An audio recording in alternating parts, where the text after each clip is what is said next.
Good morning बच्चों। माँ Vindhyavasini maths classes में मैं आपका एक बार फिर से स्वागत करता हूँ। आज का जो हमारा वीडियो है इसमें हम लोग क्लास 9th में जो 6th चैप्टर है जिसमें हम त्रिभुज पढ़ते हैं उसी को लेके हम लोग उसमें त्रिभुजों की सर्वांग समता के बारे में डिस्कस करेंगे। तो चैप्टर को स्टार्ट करते हुए हम सबसे पहले ये समझेंगे कि सर्वांग समता होती क्या है, और फिर अगर दो त्रिभुजों को हमें सर्वांगसम सिद्ध करना है तो किस तरह से हम उन दो त्रिभुजों को सर्वांगसम सिद्ध करेंगे।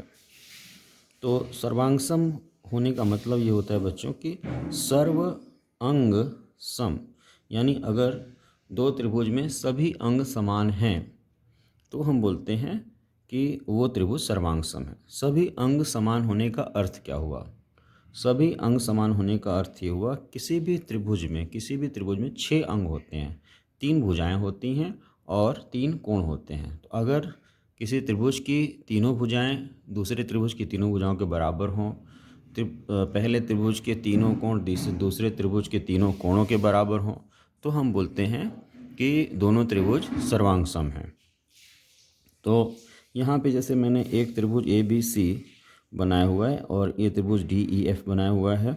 यहाँ ए बी भुजा डी ई भुजा के इक्वल है, ए सी भुजा डी एफ भुजा के इक्वल है और बी सी भुजा ई एफ भुजा के इक्वल है।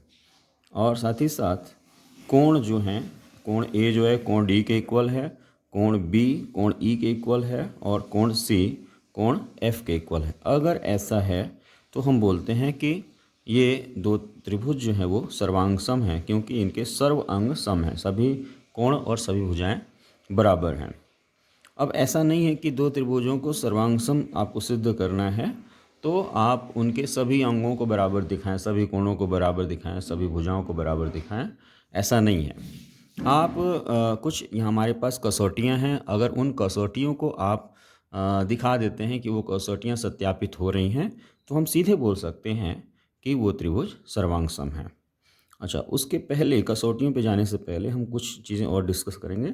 अगर दो त्रिभुज सर्वांगसम हैं तो उनको सर्वांगसम दिखाने के लिए इस सिंबल का यूज़ होता है।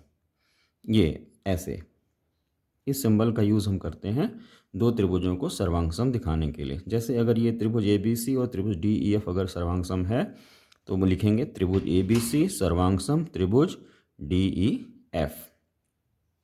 अच्छा, एक चीज़ और यहीं पे हम लोग डिस्कस कर लेते हैं। हम लोग अक्सर यूज़ करते हैं CPCT। CPCT का अर्थ क्या है? CPCT का मतलब होता है corresponding part of congruent triangles, यानी सर्वांगसम त्रिभुजों के संगत भाग। यानी CPCT हम वहाँ यूज़ करते हैं जहाँ पे हम दो सर्वांगसम त्रिभुजों के संगत भागों को बराबर दिखाते हैं। जैसे हमने दो सर्वांगसम त्रिभुज, हमें पता है कि दो त्रिभुज सर्वांगसम है। हमें अगर ये पता है कि AB जो है ABC त्रिभुज जो है वो DEF के सर्वांगसम मान लीजिए, हमें पता है। और फिर हमने कहा कि AB is equals to DE, AB जो साइड है वो DE के इक्वल है। तो सवाल उठा कि क्यों? तो वहाँ पे हम बोलते हैं कि CPCT का अर्थ हुआ ये करेस्पॉन्डिंग पार्ट हैं कॉन्ग्रुएंट ट्रायंगल के, corresponding part of congruent triangles.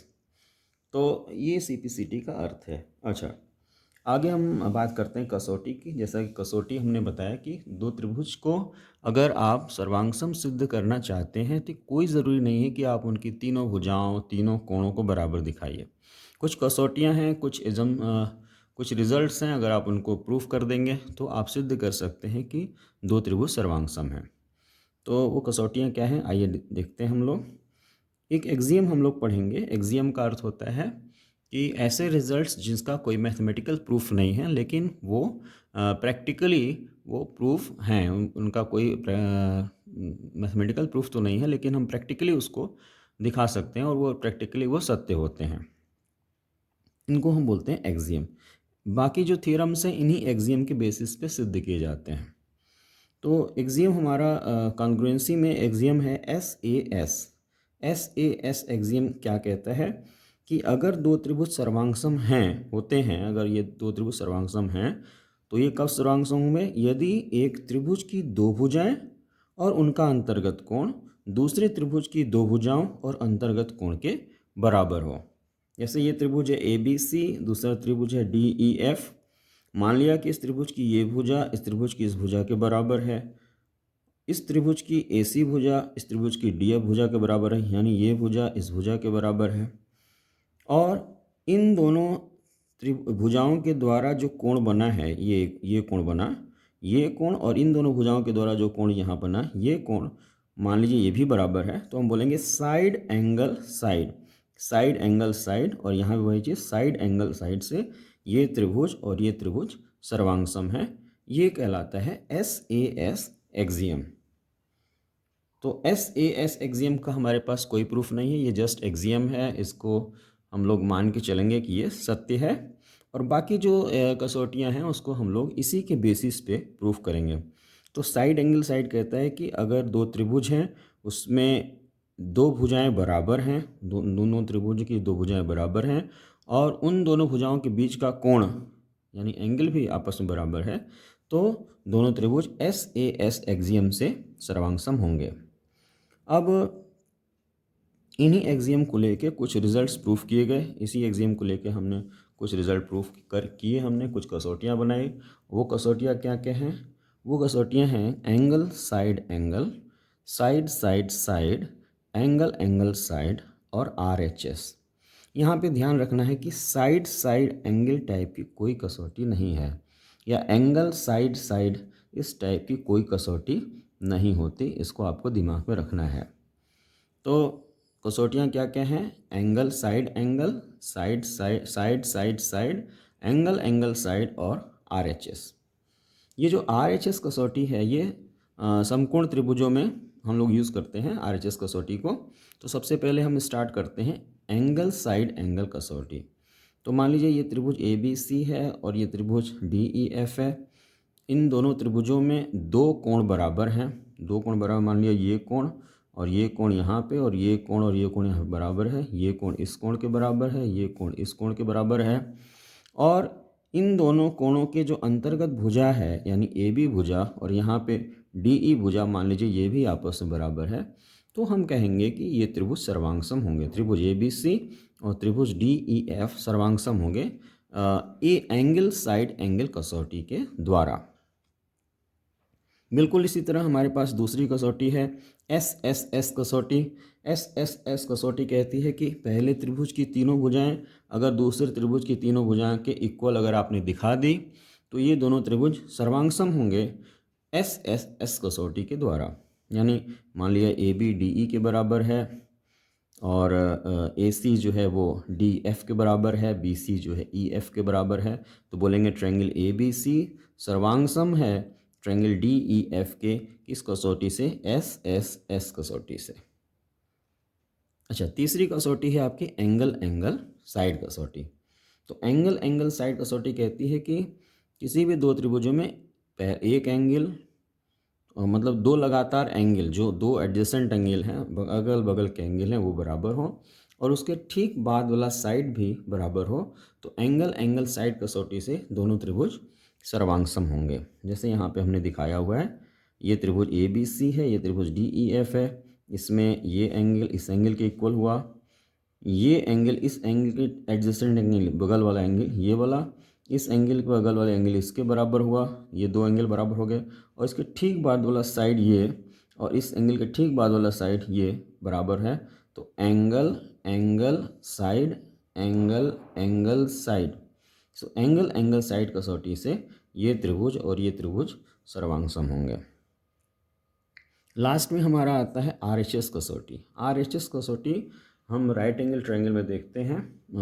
Right angle triangle को अगर सर्वांगसम सिद्ध करना है तो हम वहाँ पे RHS कसौटी का यूज़ कर सकते हैं। तो यहाँ पे हमारे पास मान लीजिए दो ट्रायंगल है ABC, ये दूसरा त्रिभुज है DEF, इसमें मान लीजिए ये एंगल 90 डिग्री है, ये 90 डिग्री है, तो राइट एंगल दोनों के बराबर हैं, दोनों समकोण हैं।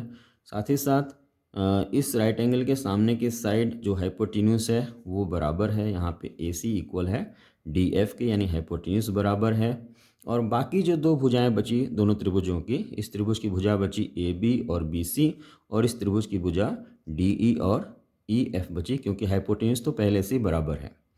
तो इन दोनों बाकी भुजाओं में से अगर एक भुजा आपस में बराबर हो गई, जैसे यहाँ पे BC मान लीजिए बराबर हो गई EF के, तो हम बोलेंगे कि R ये H और S, RHS से यहाँ पे ये त्रिभुज और RHS इस क्राइटेरिया से ये दोनों त्रिभुज हमारे जो हैं वो सर्वांग सम होंगे।